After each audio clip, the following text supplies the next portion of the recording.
Hey guys, so I wanted to make a video talking about my experience with the Aputure Nova P300C. So I've had two of them for almost 2 weeks now, and I've used them on a ton of projects already, ranging from the pilot episode of a talk show, to a music video, to a couple of photo shoots, to a narrative short film. So I'm not really going to go so much into the specs of the light. There's other videos that do, so you can watch those if you want. This is more talking about my personal experience with it and the kind of projects I've done with it already and where I think its strengths lie in those. And also how I feel like it's kind of changed the way I light things a bit. So firstly, I'll talk about the talk show. So there's a ton of things to get through in this talk show, and there's a live studio audience. So it's really important just to have all the lighting in place and be able to change things as quickly as possible to not keep the audience waiting. So I realized that by using all my Aputure lights on this shoot, that would be absolutely ideal, because through the Sidus Link app on an iPad, I'd be able to change all of the settings of the light remotely and just sort of turn things off through the sliders when I needed them off and change colors when I needed different colors. And that was absolutely awesome.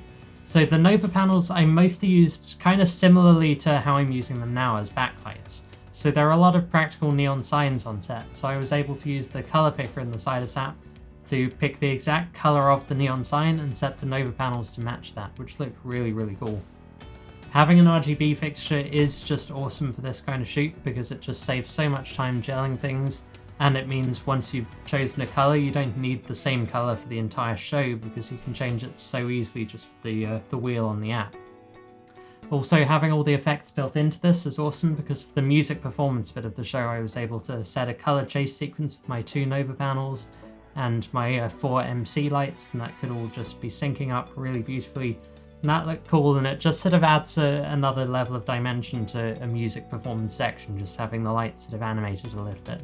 So that was really cool, and I think the show ended up looking really good. So yeah, the lights did a great job on that. So that sort of neatly segues into talking about the music video I shot. So for this shoot, it was a performance style video in a large room with black walls, and the main idea was to have really, really strong backlights and loads of haze.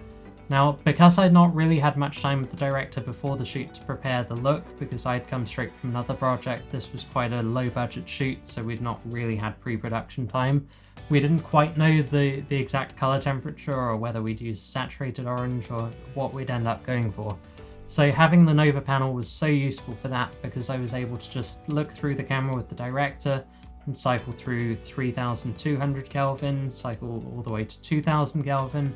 I could try saturated orange, stuff like that. We ended up settling on 2000 Kelvin in the end. And even at 2000 Kelvin, these lights gave us a serious amount of power because we were shooting at 75 frames per second for 3 times slow motion. And we were able to just crank the lights up to 100% and get a huge amount of output from them without having to open up the lens or increase the ISO or anything like that.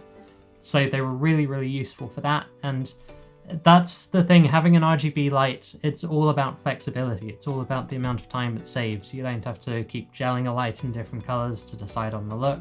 You don't have to have decided exactly on the look in pre-production because it's just so easy to change it on set and try things out. So I really love that. Also, for the chorus of the music video, we wanted the lights to strobe. And normally I'd worry about using an app to strobe a light because if it sort of delays a tiny bit, then the strobe's going to start a little bit late and it's not going to look good. We could have done it as a separate take, but it was really nice that with the Sidus Link app, it's so responsive, it works so well that I could just listen out for the chorus and just press start as soon as the chorus started, and the strobes would be perfectly in time, and that was absolutely great. So I think these are amazing and have a huge advantage over bicolor panels for that kind of shoot. And while I'm on the subject of effects, I've also been testing out some of the effects outside of my proper shoots. So I was testing the fire effect in my back garden actually, and I love how well thought out it is. Aputure and Sidus have really put a lot of thought into all these effects. So it doesn't just dim when you do a fire flicker, it actually warms up as it dims, which is just like how real fire behaves. So I used this light, and I also pixel mapped my digital Sputnik Voyager lights to a real fire video. And the combination of all of that just looked so realistic even in slow motion, which was awesome.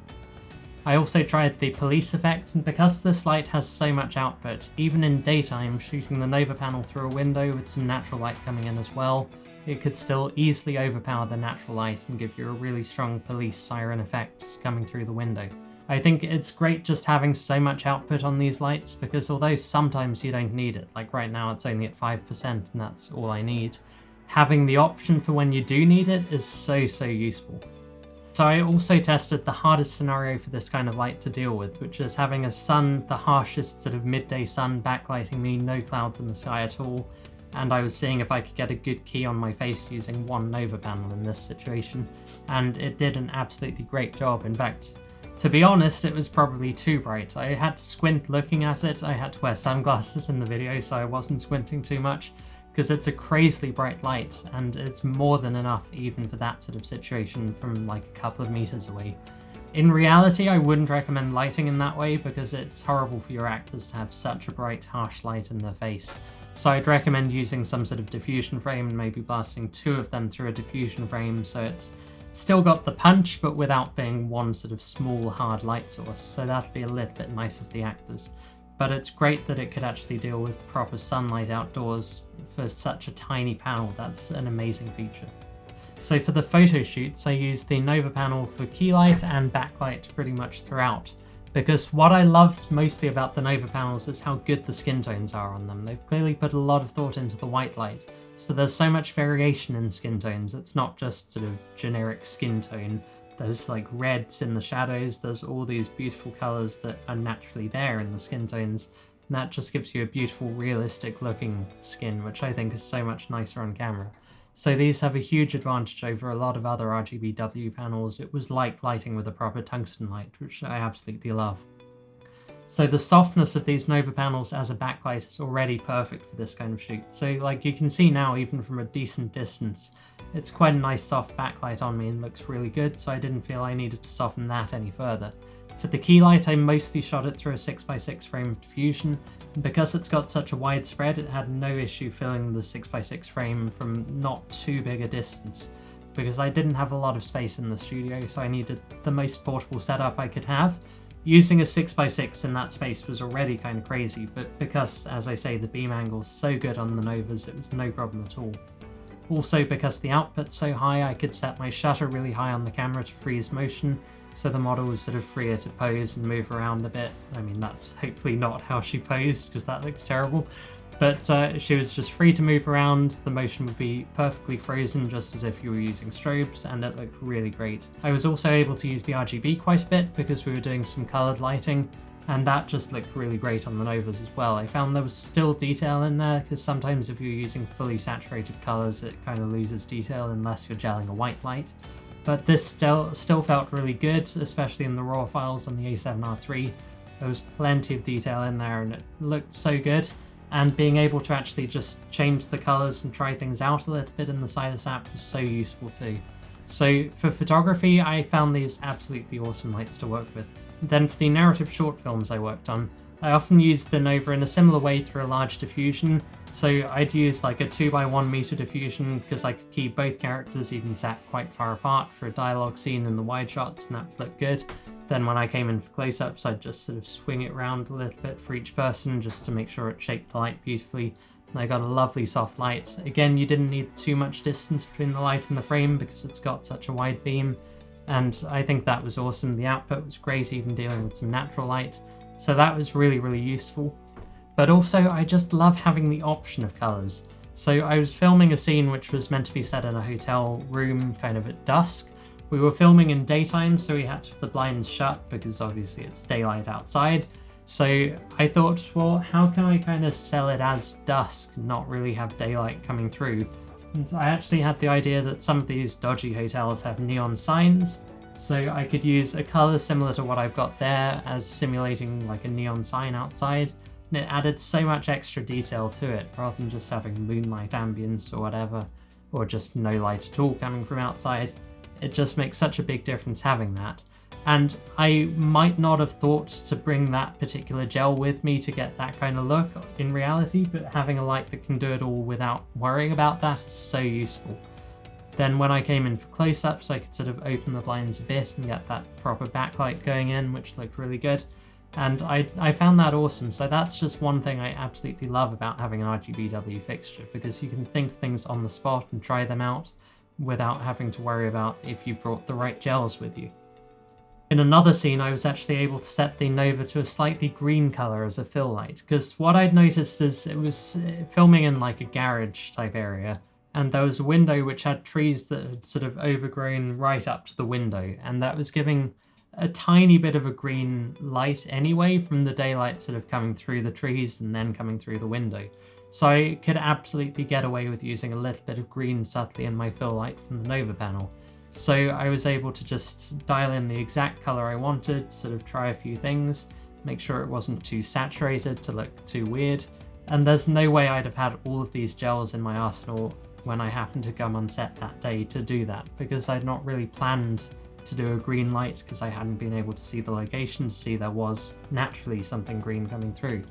So it's just sort of changed the way I light, because I just have so much flexibility now that I can just very quickly try things without wasting loads of time on set, because you never want people to be waiting around while you're lighting. You sort of want to have a bit of a play and get the exact right look for each project, but you don't want to waste time doing so. So this kind of light just saves time, but also means you can do things that you wouldn't necessarily have thought of without having the option to play with something. But for both of these short films, I actually only brought one Nova panel with me, and the reason being was car space. So I had quite a lot of other kit to bring. I was bringing my Ursa Mini Pro, a bunch of other lights, the diffusion frames, all the stands, so I only had limited space to work with in the car, and these are big. In their carrying cases, they're really, really big. The cases are great, they're well made, they're hard cases and could survive being thrown around. But that's the thing you have to consider with these lights. They are hefty things to bring around with you. So that sort of brings me to my final point in my summary, which is the Novas give you the most beautiful white light, amazing skin tones, really great colors, even the saturated colors, amazing output. They're really nice and soft, even direct. You've got the softbox that comes with them as well. The app control makes them so flexible, so quick to work with. The effects are well thought out and look gorgeous. They're really good for photography, they're great for studio shoots, they're great for film sets, music videos, whatever you need. So they're pretty much really universal lights. You can't make them into a hard light, that's the one thing they can't do. So there's still a place for 300Xs, 300Ds, 600Ds, HMIs, things like that. But for an RGB panel, I think you'll struggle to find anything that's better made than these Nova panels. However, you just have to think about the kind of projects you're working on. If you're an indie filmmaker, if you're kind of doing mostly low budget shoots, there are cheaper things you could get that would do a good enough job for you. So you wouldn't be getting the best, but you could get like an RGBW flex panel, takes up no space in the car, it's really easy to rig, you don't need heavy duty stands, heavy duty grip equipment. You could get that kind of thing and it would do fine for you. So you have to think, if you're working on professional sets, I'd highly recommend the Nova over anything else. If you're more a hobbyist, if you are more an indie filmmaker, there are probably other things for you. So that kind of wraps up my review of the Aputure Nova P300C. So they're awesome lights, I absolutely love them, but there are things to consider depending on the kind of projects you're using them for. So if you have any questions, feel free to leave a comment or let me know, send me a message, send me an email, whatever you like, and I'll try and get back to you as soon as I can. I may make more videos about the Nova panel when I've sort of tested them a little bit more, worked on a few more projects with them. But yeah, first impressions are just that they're really awesome lights. So stay safe everyone and have a good week. See you soon.